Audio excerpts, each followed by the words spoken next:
Hey everyone, we're back with another video. Today I'm solving this physics paper 9702 variant 12 February March 2021. The time for this paper is 1 hour 15 minutes. A few things have changed for 2022 though. We don't have electric fields anymore in our syllabus. It's been moved to the A2 content. Also, according to the threshold for variant 12, A was at 26, B was at 23, C was at 19, D was at 16, and E was at 13. So as you can see, the difference between each grade is around 3 to 4 marks.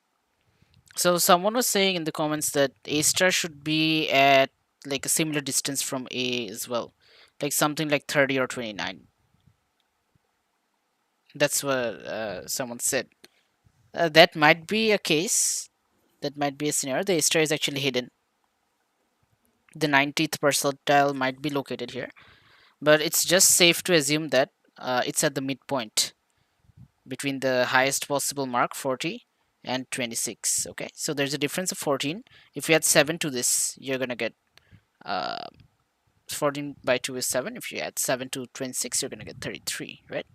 So it's safe to say that A star is located at 33 for this variant. Okay, or you could assume that it's at 29 or 30. That's fine as well, but I guess this is just safer. I'm not exactly sure, but this is probably how it's done. The mark for A actually represents the 80th percentile. Basically, if this is 0 marks and this is 100%, yeah, if this is 0 and this is 40 and this is 20, right? So 26,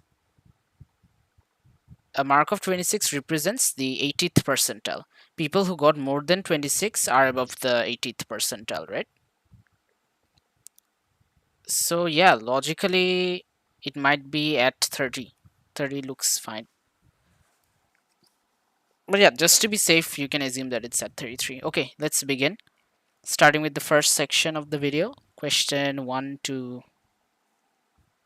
10. This is February March 2021, variant 1 2, right? What is a reasonable estimate for the density of sand? So if you think about it,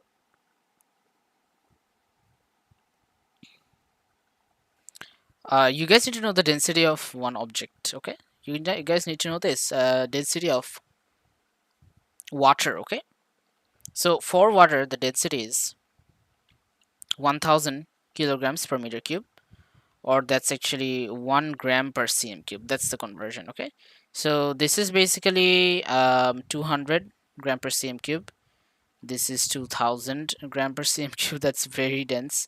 This is 20 kilogram per meter cube, and this is 2000 kilogram per meter cube. So listen, just think about this. If you put sand on water, it will sink. Basically, sand sinks inside water, right? What does that mean? Sand is more dense than water, so it's obviously going to be greater than 1 or greater than 1000 kilogram per meter cube, right? Now the thing with 200 and 2000 is that basically that's too dense, right? 200 is 200 gram per cm cube is 200 times the density of water, and 2000 is 2000 times, right? But what about 2000 kilogram per meter cube? That shows us that sand has a density of twice that of water, right? So that's a reasonable estimate. So 1 should be D. That's the best answer. So let's move on to 2 now. Which physical quantity could have units of Newton second square per meter? So acceleration is velocity by time, rate of change of velocity. So meter per second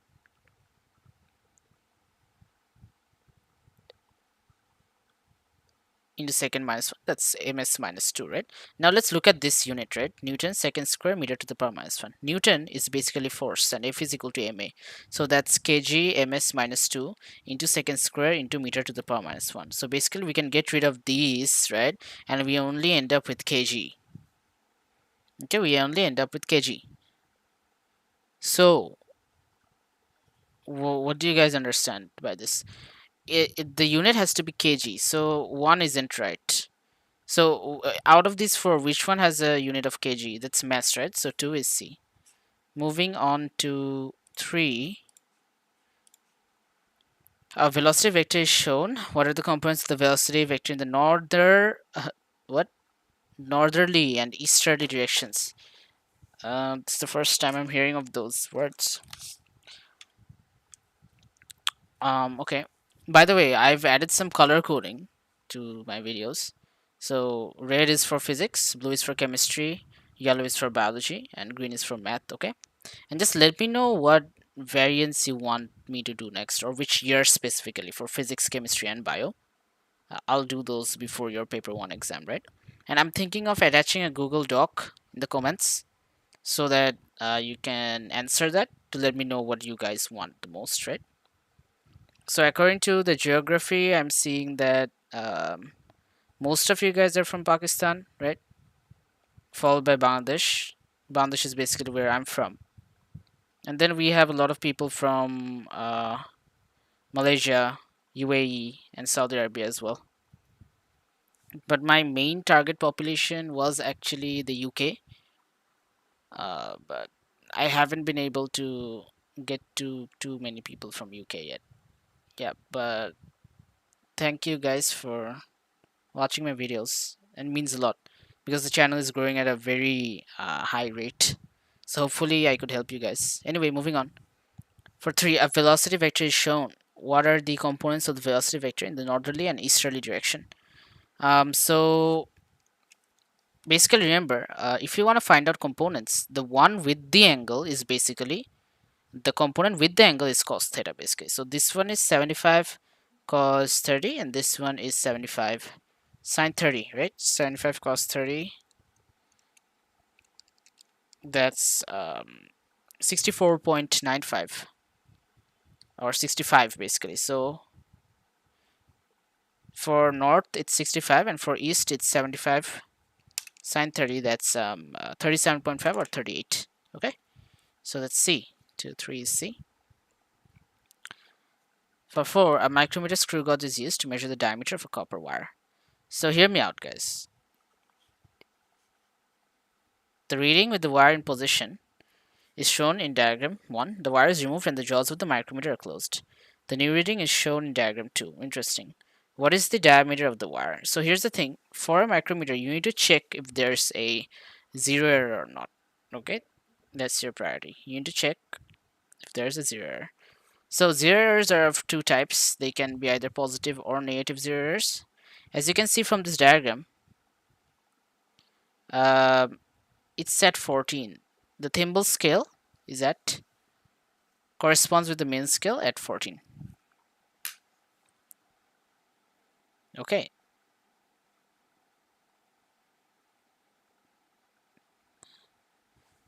So what type of error is this? Basically, there are two types of errors I just told you. If it was at 0, why don't I show you guys the diagram? Actually, wait. Basically, if it correspond with 0, basically there was no zero error. Since it's a positive value, we call it a positive zero error. And if it was at a negative value, like for example, if the scale was at, how do I draw this? Basically, if this was 0, and if it corresponded with something like if 0 was above here, and maybe it was at 44 maybe, then that was a negative 0 error. So what's the logic behind this?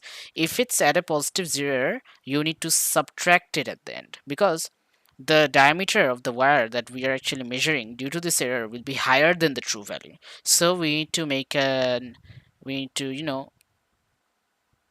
make a consideration or allowance for that mistake, right? So how do we actually get the reading? So this is 0, this is 1, this is 2, and this is 2.5.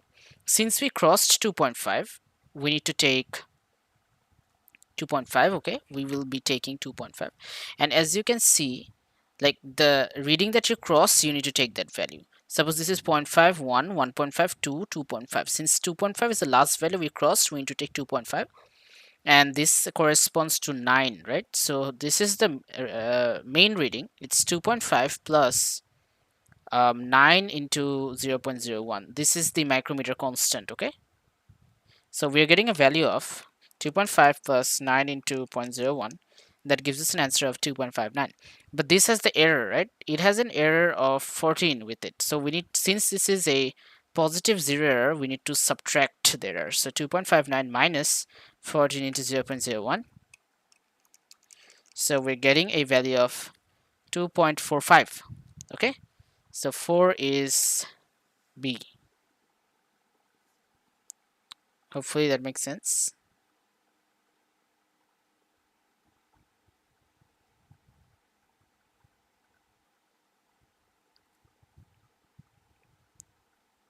Moving on to 5.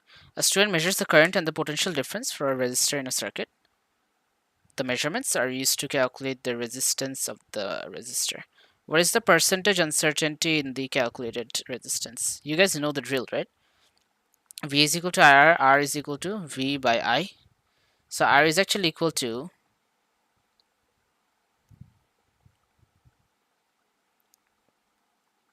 we just need the percentage uncertainty, right? So the percentage uncertainty in R is actually equal to the percentage uncertainty in V plus the percentage uncertainty in I. We don't need to convert the units, by the way. Okay, so that's basically 0.1 by 500 plus 0.01 by 50 into 100. Let's do this.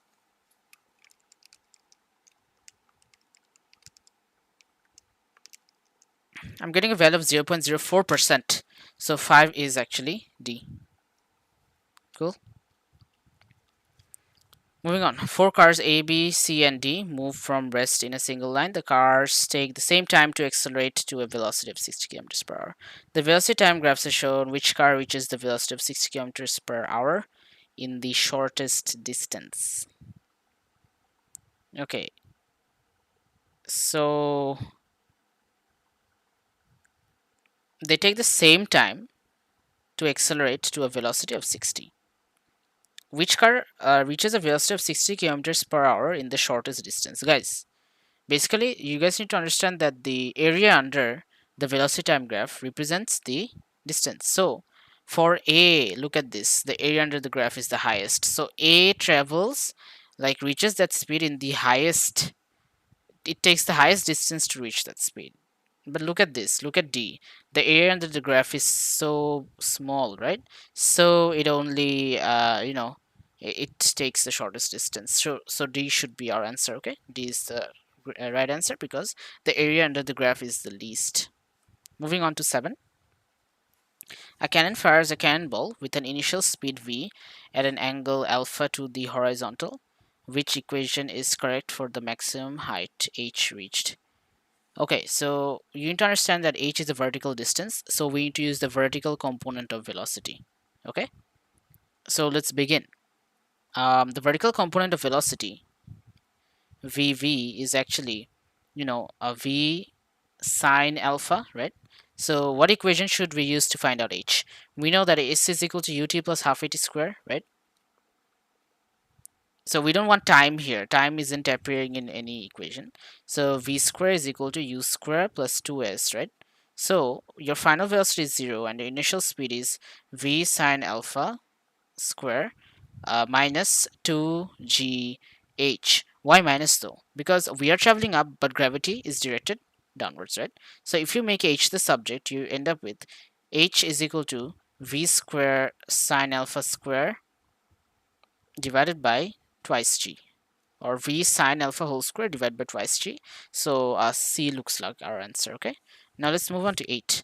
A ball strikes a horizontal surface with momentum p at an angle theta to the surface as shown. The ball rebounds with the same magnitude of momentum at an angle theta to the surface. The ball is in contact with the surface for time t. What is the magnitude of the average resultant force acting on the ball during the collision? Let's try to understand this. So you guys need to understand that this ball, right?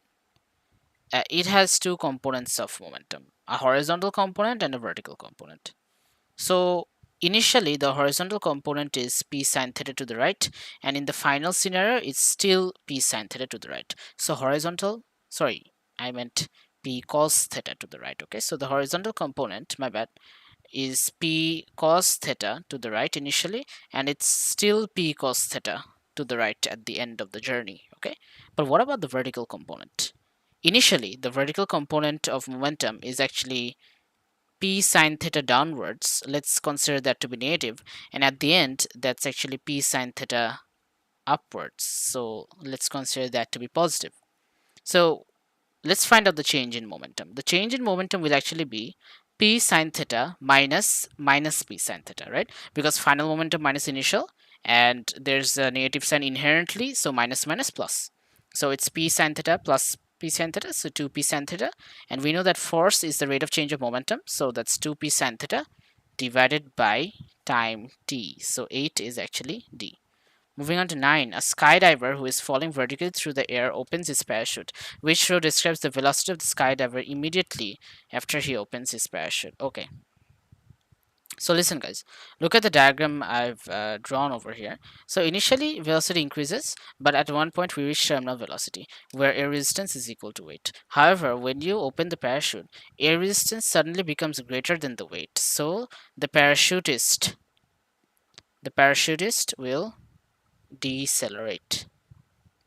Okay, the parachutist, the skydiver.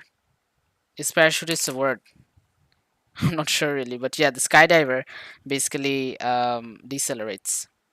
But look, what happens to the magnitude of velocity? It was at plus 60, now it's at like plus 30 or plus 40 or something. So the magnitude decreases for sure. Okay, the magnitude of velocity cannot increase, it will actually decrease. So it's between A and C. Now look, um, you know what? This is a misconception. A lot of people believe that when the parachute is opened, the skydiver moves backwards. That's really not the case. Look at the velocity. It has remained positive throughout the journey. Has it ever gone below the axis? No. As long as your velocity is above the axis, it represents positive velocity. Velocity remains positive throughout the journey. It's just that the magnitude decreases.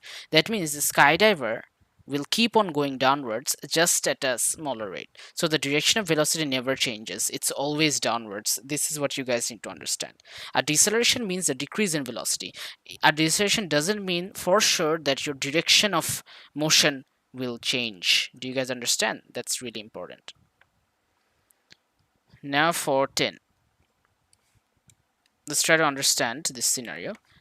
A stationary firework explodes into 4 fragments which travel in different directions in a horizontal plane. So the diagram shows the velocity and mass of each fragment. What is the speed of fragment X? So guys, since the firework was stationary initially, right? That means the initial momentum was 0. So after the explosion, the final momentum must also be 0. Now how do we do that? Think of these as the axes. Okay, so momentum must cancel out in all directions. So just think about it. 10 into 300 must be equal to 15 into velocity v. Okay, because check this out. 300 into 20, right? 300 into 20 is actually equal to 25 into 240. Just try doing it. 25 into 240 is 6000. This is also 6000. So basically momentum cancelled out in this direction. So momentum must also cancel out in that direction. So 15 into v is equal to 10 into 300. If you solve it, 3000 by 15 gives us a value of 200. Okay, so v is equal to 200. 10 is A. Moving on to the second section of the video. Question 11 to 20. A particle with mass moves in a horizontal straight line through a uniform electric field in a vacuum. The electric field is vertical. So we don't have electric fields in our syllabus. There is a significant gravitational effect on the motion of the particle. Okay. So we don't have this actually. This is excluded from the syllabus. You don't need to do this, okay? Moving on to 12. Two parallel forces, each of magnitude F, act on a rod of length 5d, which diagram shows the position of the two forces that will produce the largest torque. So guys, torque is actually net moment. So basically we are wanting a couple. So couples are basically forces of equal magnitude acting in opposite directions, okay? Acting in opposite. So basically B and C are wrong in the first place because they are acting in the same direction, not opposite. Now, the formula for a couple is basically F into D. Do you guys get it? The force, one of the forces, and the distance between them. For A, it's FD. For D, it's F into twice D, which is 2FD. This is the net moment in D, so D is the correct answer, okay? It's higher. Torque means net moment, and D has the largest torque. Now for 13, a mass of 30 kg suspended from the end of a wire. A horizontal force F acts on the mass so that it is in equilibrium with the wire at an angle of 30 degrees to the vertical as shown. What is the magnitude F? Okay, it's in equilibrium, so net force is 0. You guys need to understand that, okay? So basically, this is tension. Tension is acting like this, and this angle is 30 degrees. So the ball has weight, right? A weight of 30 into 9.81. So we can say that the component of tension, vertical component, T cos 30 into the weight, T cos 30, the vertical component of tension, actually balances the weight mg. T cos 30 is equal to 30 into 9.81. Alright, so I'm getting a value of tension is equal to 339.8 newtons. Now, we want to find out the value of F, right? So, tension also has a horizontal component in this direction. So, we can say that T sine 30 balances F, right? So, calculator answer into sine 30 gives us an answer of F is equal to 169.9 or 170 newtons basically. 13C should be the correct answer, okay? Moving on to 14, a balance is used to measure the mass m of a number of cylindrical metal rods of length L. All the metal rods have the same radius r. The graph shows the variation with L of m. The gradient of the graph is g, which expression gives the density of the metal. Okay, so the gradient is actually m by L, and we know that density is equal to mass by volume. So this is a cylindrical metal rod. So for a cylinder, volume is pi r square h, right? Or in the context of this question, pi r square L, since the length of the cylinder is basically the height, right? So we are looking for density is equal to mass by volume, or density, we're looking for density is equal to mass divided by pi r square L. This is what we're looking for, essentially.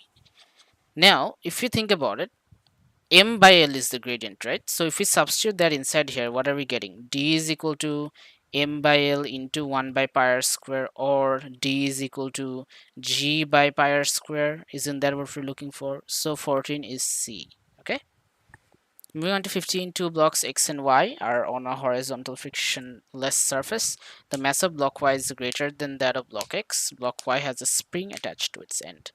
The blocks are pushed together so that the spring is compressed between them and the blocks are held stationary as shown. When released, the blocks move in opposite directions. After release, the kinetic energy of block X must be equal to kinetic energy of block Y. We aren't sure about that. Okay, because the mass is greater, they don't have the same mass. So we are not sure if they have the same velocity. Like, they don't, clearly, because to conserve momentum, mass is different, so velocity must be different. So kinetic energy should not be the same. Next, after release, the sum of kinetic energies is equal to, that makes no sense. Like, there's no law about that. The total energy of the spring and the blocks immediately before release is 0. No. No. The spring had elastic potential energy. The total energy of the spring and the blocks is equal to the energy needed to bring the blocks together. So now this makes sense. The blocks are pushed together so that the spring is compressed between them. Okay. When released, they move in opposite directions. So this will move in this direction, this will move to the left. So we are saying that the total energy of the spring and the blocks is equal to the energy needed to bring the blocks together. That is true, because we gave some energy to bring them together, to compress them, right? So that energy is actually equal to the elastic potential energy stored in the spring. That's right. Okay, so for 16, a gas is contained in a cylinder by a movable piston. The cylinder has a circular cross section of diameter 20. The pressure of the gas is 102 pascals and the piston is initially 30 centimeters from the base. So it expands. Now remember that when volume of gas increases, basically work is done by the gas. Do you understand? And the formula is P del V. That's the and pressure has to be constant for this formula to work. Okay, so the work done by the gas, since it's expanding, is actually the pressure 102 pascals into the change in volume, which is, uh, the change in length is 5 centimeter and the diameter is 20. So what about the radius? The radius is 10 centimeter. So what about the volume?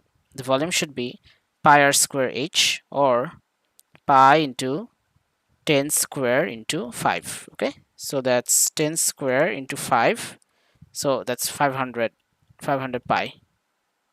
Okay, so it's actually 500 pi cm cube. To convert centimeter cube to meter cube, you need to multiply by 10 power minus 6. So 500 into pi into 10 to the power minus 6 into 102, that's actually equal to 0.16 joules. So the answer should be A. 16 is A. Moving on to 17. An egg of mass 25 grams falls vertically downwards from the surface of a table which is 900 millimeter above the ground. Air resistance is negligible. What is the kinetic energy of the egg when it hits the ground? Basically, this is the table. The egg falls down 900 millimeters.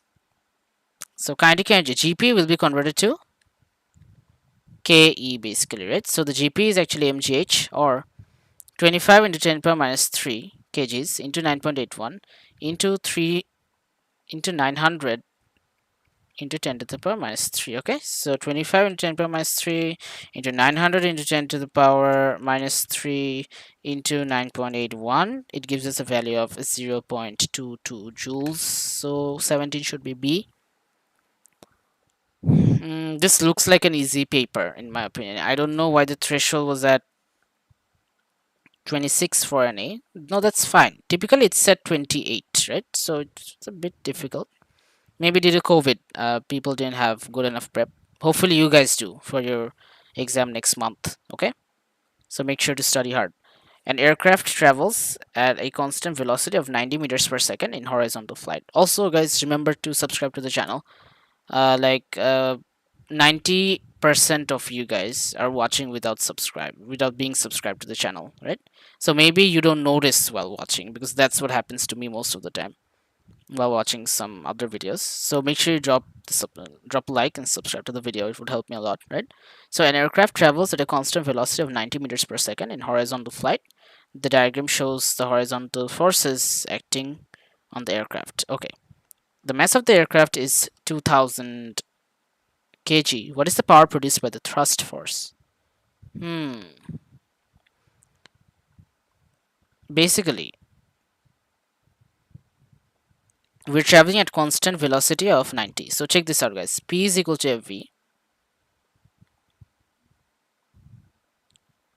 Since we're traveling at constant velocity, the mass was given to trick you. Understood? Net force is 0. So thrust must be equal to drag at 2400. So power is equal to the driving force 2400 thrust into the velocity 90. This is it. 2400 into 90. That's it. 216000. Or basically, it's 2.2 into 10 to the power 1, 2, 3, 4, 5. 5 watts. 2.2 into 10 power 5 watts. 18 is B. 19. Which expression is equal to stress? Stress is basically force by cross-sectional area. Okay, so 19 is B. Understood? 20. A wire is stretched by applying increasing values of force F. For each value of force applied, the extension X is recorded. A force extension graph is plotted from the data obtained. Okay. A force extension graph is plotted from the data. Which statement about the area under the graph must be correct? It's basically the strain energy stored in the spring. Understood? It can be calculated as half Fx. So half Fx is only valid when Hooke's law is maintained. So are we sure Hooke's law is obeyed? We aren't sure, right? Like maybe the limit of proportionality is exceeded, so it can't be A. Like we're not sure that it's A. Maybe the limit of proportionality has been exceeded. Understood? So we're not sure about A. For B, it is the elastic potential energy stored in the stretched sample. Okay. It is the work done in stretching the sample. It would be the same for any wire of the same matter. D is clearly wrong. Okay, so between B and C, what's the correct answer? I'll tell you why C is the best answer. Basically, it's the work done in stretching the sample. Maybe all the work you've done to stretch the sample hasn't been converted to the elastic potential energy of the wire. Maybe some of it is converted to some other form of energy. Understood? So not all energy you give in to stretch a wire is converted to its elastic potential energy. It might be converted to some other form. Okay, so that's why we're not sure about B. Like we're not sure for a fact that it's converted to elastic potential energy. For 21, a progressive radio wave in a vacuum has frequency 75 megahertz. What is the phase difference between two? This is the third section, by the way, between 2 points on the wave that are 50 centimeters apart from each other. Basically, it's a radio wave. It falls in the electromagnetic spectrum, so it has a velocity of 3 into 10 power 8. So 3 into 10 to the power 8 is equal to 75 into 10 to the power 6. Megahertz is 10 to the power 6. So 3 into 10 to the power 8 is equal to 75 into 10 to the power 6 into wavelength lambda. So we are finding out that after calculation lambda is 4 meters. Now 4 meters is equal to 400 centimeters. So we know that 400 centimeters is actually equal to 360 degrees, right? So what about 50 meters or 50 centimeters, I mean? According to unitary method, it should be 360 by 400 into 50. That gives us a value of how much exactly? 360 by 400 into 50, 45 degrees. Okay, so 21 is B. Which statement is correct for longitudinal waves but not correct for transverse? They can form stationary waves. Wrong. Both of them can. They can only travel through a medium. This is true. Transverse waves do not require a medium to travel. Okay.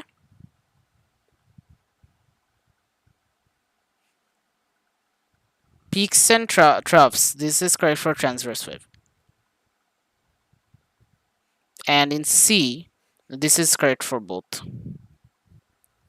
23. A loudspeaker emitting a sound wave of a single frequency is placed a distance L from a reflecting surface as shown. A station wave is formed with an antinode at the loudspeaker. Okay.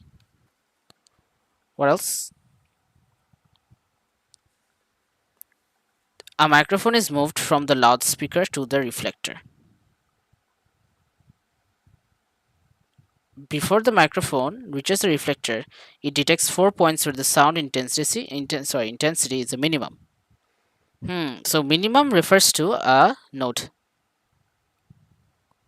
Before it reaches the reflector, it detects 4 points where the sound intensity is a minimum. So guys, you need to understand something. Basically, the microphone is moved from the loudspeaker to the reflector, right? And at the reflector, at the loudspeaker, we have an antinode that's written in the question. Now, before the microphone reaches the reflector, it detects 4 points where the sound intensity is a minimum. So basically, at the reflector, there needs to be a node. This is a fixed thing, okay? And it detects 4 points where the sound intensity is a minimum between the reflector and the loudspeaker. So these 4 points that they're talking about, the reflector isn't inclusive. Like there are 4 other points except the reflector. Do you guys understand? So it's basically like this: node, antinode, node, antinode, node, antinode, node, antinode. It's like this. So these are the 1, 2, 3, 4 points that we are talking about actually. Okay, these are the 4 points that we're talking about. And at the reflector there's another node obviously. Okay, so let's do the math now. So node to node, that's lambda by 2, node to node lambda by 2, node to node lambda by 2, node to node lambda by 2, and node to antinode is lambda by 4. So it's basically lambda by 2 4 times plus lambda by 4 once. So 1 by 2 into 4 plus 1 by 4. That gives us a value of 9 by 4 lambda. So the distance L is 9 by 4 lambda. So lambda is 4L by 9 basically. So that matches with C. 23 is C. Okay. Now a source. So if you have a question, like if you did consider the node at the reflector to be inclusive, how would we know? It's fine. You would get an answer of 4L by 7 then. That isn't in the option here. It isn't in the option. So you'd realize that you made a mistake. Okay, so that's fine. For 24, a sound of frequency f at point z is moving at steady speed. The pattern of the emitted wavefronts is shown, which show describes the frequencies of the sound heard by the station observers at x and y. Okay, so listen, at z wavelength, I mean at y, wavelength is higher. So when wavelength increases, frequency must decrease. Okay, and at x, compared to the original, the wavelength is much shorter. So when wavelength decreases, frequency increases. So at x, the frequency will be greater. At x, the frequency will be greater, and at y, the frequency will be less than the original frequency f. Do you understand? The original frequency at z. So 24 is C. 25. What is not a possible value of wavelength? So basically, guys, this is the ultimate sheet, right? I'm telling you multiple times from my other videos. You need to memorize this, okay? Just memorize the wavelengths. Now,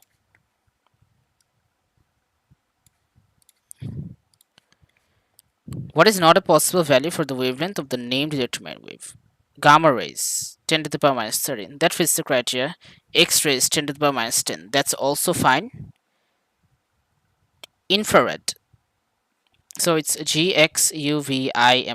These two check out. Visible is at 10 to the power minus 7. So infrared should be at 10 to the power minus 6. That's also a 10 to the power minus 6 to minus 5. Okay, that's for infrared. It's at 10 to the power minus 6 to minus 5. Microwaves are at, 10 to the power minus 3 or 10 to the power minus 2. So this is too short for microwaves. This actually falls in the infrared spectrum. So 25D is wrong, okay? 26. Two waves P and Q meet at a point X and superpose. Initially, the two waves meet at X in phase, 0 phase difference, so that the resultant wave has an amplitude of 14 centimeters at that point. The phase difference between the two waves is then changed so that they meet at X with a phase difference of 180. The resultant wave now has an amplitude of 4 at X. What is the amplitude of one of the waves at point X? So, guys, when they had 0 phase difference, the resultant amplitude was 14. So constructive superposition occurred, and P plus Q was equal to 14. Okay. Now the phase difference between the two waves is then changed so that they meet at X with a phase difference of 180. So destructive superposition is occurring, and the resultant wave now is 4. So it's like this: P minus Q is equal to 4. So these are our two simultaneous equations. Now you can solve these simultaneously. 2p is equal to 18. P is equal to 9. So what about the other one? 9 minus Q is equal to 4. So 9 is equal to, Q is equal to 9 minus 4, 5. So one of them is 9, the other is 5. So we're going to look for 9 or 5 in our options. Since we got 5, this should be our answer, okay? So hopefully you guys understood. 27. A water wave is diffracted as it passes through a gap between two barriers in a ripple tank. The wave is observed to spread out as it moves through the gap. Which two factors both affect the amount of diffraction observed? The amplitude and frequency Okay, so basically remember, these two factors determine how much is diffracted. The width of the slit or gap and the wavelength of the wave, okay? The wavelength of incident wave and the width of the gap. Really important question and really common. 27D. Two sources of microwaves P and Q produce coherent waves with a phase difference of 180. The waves have the same wavelength lambda. At the point S, there is a minimum in the interference pattern produced by waves from the two sources. The distance QS minus PS is called the path difference. Yeah, obviously. Which expression could represent the path difference? So basically, they're at two sources produce coherent waves with phase difference of 180. So we already have 180 phase difference from the beginning. They are out of phase by 180 degrees. Okay, so if they were to meet at a point, where there's path difference 0, we would see destructive superposition, because even though path difference is 0, the initial phase difference is 180, so we'd see destructive superposition. Okay, so it's like this. Two factors depend on what pattern you'll be seeing: the path difference and the phase difference. So even if the path difference is 0 but the phase difference is 180 degrees, you're gonna see destructive superposition. Now at the point S, we are seeing a minimum. Do you understand? That means we're seeing destructive superposition. So the phase difference is for sure 180 degrees and we are seeing destructive. So the path difference must be integer multiples of 0, and like it needs to follow the formula for constructive superposition, because if we got something like 0.5 lambda, which is destructive, 0.5 lambda and 180 would add up to give 360 degrees, which is constructive. So our goal here is to maintain destructive superposition. Okay, so it's basically either lambda, twice lambda, thrice lambda, and so on. So the only one that fits our criteria is C, 28C. A beam of red laser light of wavelength 633 nanometers is incident normally on a diffraction grating of 600 lines per millimeter. The beam of red light is now replaced by a beam of blue light of wavelength 445. A replacement diffraction grating is used, so at the first order maximum of the blue light appears at the same position on the screen as the first order maximum of the red light. Interesting.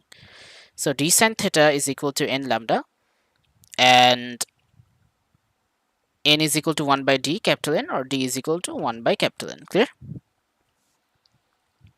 So initially we had d is equal to 1 by 600. So you have two options. Either you can convert it this way, 1 divided by 600 into 10 power 3, or you could do d is equal to 1 by 600 into 10 to the power minus 3 above. Okay, your wish. So basically 1 by 600 into 10 power minus 3, this is what I prefer, into sine theta is equal to, both of them are first order. Okay, so initially what did we have? What light do we have? We have red light. Is equal to n lambda, 1 into lambda of how much exactly? 633. Now it's replaced by blue light. Okay, so how many lines do we need? So 1 by n into 10 to the power minus 3 into sine theta is equal to 1 into 445. Okay, so sine theta is a constant actually. Okay, sine theta is a constant. So we can write sine theta is equal to 633 into 600, right? Divide by this 10 to the power minus 3 over here. Or after reciprocal, it's actually into 10 to the power 3 over here, right? So this should be equal to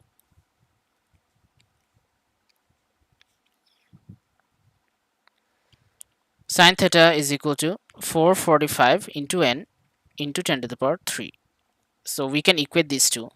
633 into 600 into 10 to the power 3 is equal to 445 into n into 10 to the power 3. So if you calculate this for n, 633 into 600 divided by 445 is equal to 853. So the nearest answer is actually D. So 29 should be D. So 30 is from electric fields. It's not in our syllabus anymore. We have 31 though.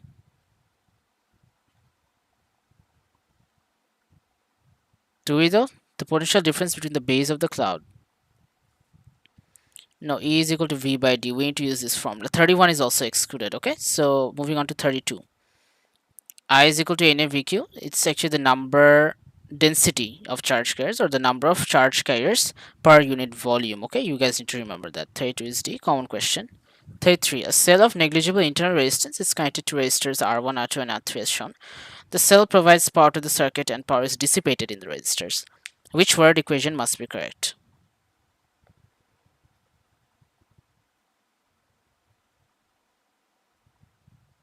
Power dissipated in R1 is equal to power. Okay, basically look at this. This is a parallel circuit, okay? So R1 will be getting V, and R2 and R3 combined will also be getting V. That we know for sure. Are they identical? No. Power dissipated in R1 is equal to power dissipated in R2 plus R3. Like we don't know that, okay? Current is different, right? It's like V square by R1, and on that side we have V square by R2 plus V square by R3. How are we so sure that these are going to be the same? We don't know. Power dissipated in R2 is equal to R3. We have no clue that this is equal to this, okay? Power output of cell is equal to power dissipated in R1, R2, and R3. Now this is true. This is true because these three are getting power from the cell. So the power dissipated in the cell, which has negligible internal resistance, should be equal to the power dissipated in these three resistors, okay? If there was internal resistance though, this would have not been true, okay? Moving on to 34, a fixed resistor and a diode are connected in series to a battery of electromotive force 6, the negligible internal resistance. The graph shows the variation with potential difference V of the current I for the diode. The current in the diode is 40 milliamperes. What is the resistance of the fixed resistor? 40 milliamps, right? Voltage is at like, how much is this? This is 1.25, right? So this is at 1.2, I'm guessing. 1.2 volts. So if this gets 1.2 volts, this will be getting 6 minus 1.2, 4.8, right? 6 minus 1.2 is 4.8 volts. Now the current is known to be 40 milliamperes. V is equal to IR. R is equal to 4.8 volts by I, 40 into 10 to the power minus 3. 120. 34B is 120. 35. An electrical cable consists of 7 strands of copper wire, each of diameter 0.3, connected in parallel. Okay. 1, 2, 3, 4, 5, 6, 7. What is the potential difference between 2 points on the cable, a distance of 1 meters apart? Okay, so the distance is 1 meter apart, so that's the length of the cable. We know the resistivity and we know the current. Okay, so let's find out the total resistance of these 7 wires. Let's find out the resistance of one wire. Okay, how much is that gonna be? Basically, R is equal to rho L by A. So rho is 1.72 into 10 to the power minus 8 into length is 1 meter, and the area is gonna be, diameter is 0.3, so radius is 0.15 millimeter. Okay, so that's actually pi into 0.15 into 10 power minus 3 whole square.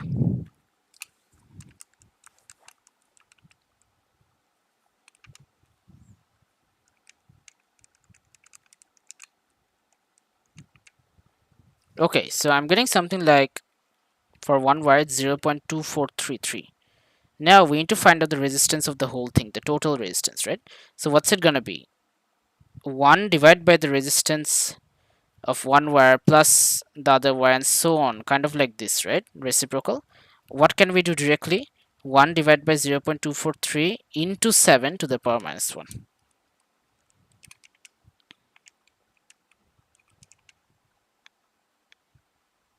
Okay, so we're getting a value of 0.03476 ohms.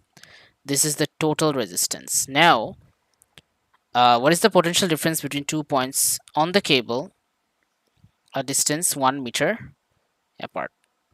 Okay, so we know that V is equal to IR and we know the total resistance.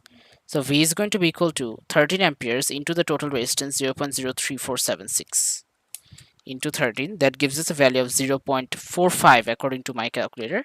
So I'm going to go with C, and 35 is in fact C. Okay, 36. A cell that has internal resistance is connected to a switch S and a variable resistor. A voltmeter is connected between the terminals of the cell as shown. When switch S is open, the voltmeter reads 1.5 volts. Okay. So guys, when the switch is open, no current is flowing, right? So we are actually getting the EMF of the battery. Okay, not the terminal PD, the EMF of the battery. But when you close the switch, as current flows through the battery, some heat will be lost in the internal resistance. You guys need to understand that. That's the terminal PD. The switch is then closed and the variable resistor is adjusted to have a resistance of 4 ohms. The voltmeter now reads 0.75. So now we are getting the terminal PD. So the variable resistor is getting 0.75 volts, okay? But the battery had a rating of 1.5 volts. What's happening to the rest? 1.5 minus 0.75. What happened to that? So basically, the 1.5 minus 0.75, if you do that, that's also 0.75. 0.75 volts have been lost in the internal resistance. Now, if you look at the interesting fact, 1.5 has been divided equally between these two, right? 0.75 for the internal resistor and 0.75 for the variable resistor. So when this phenomenon happens, that means that both resistors, the internal resistor and the external resistor actually have the same resistance, or else it wouldn't have been shared equally. So it should also be 4. 36C, 4, okay? 37. A cell of electromotive force E and negligible internal resistance is connected into a circuit as shown. The voltmeter has a very high resistance and reads a potential difference V out. Okay, so let's try to figure this out. Basically, guys, you need to understand that this is a junction, right? So these two resistors are in series actually. These two are in series with this. This circuit can be drawn in a simpler fashion. Let me show you. This is what the circuit looks like. They've just tricked you actually.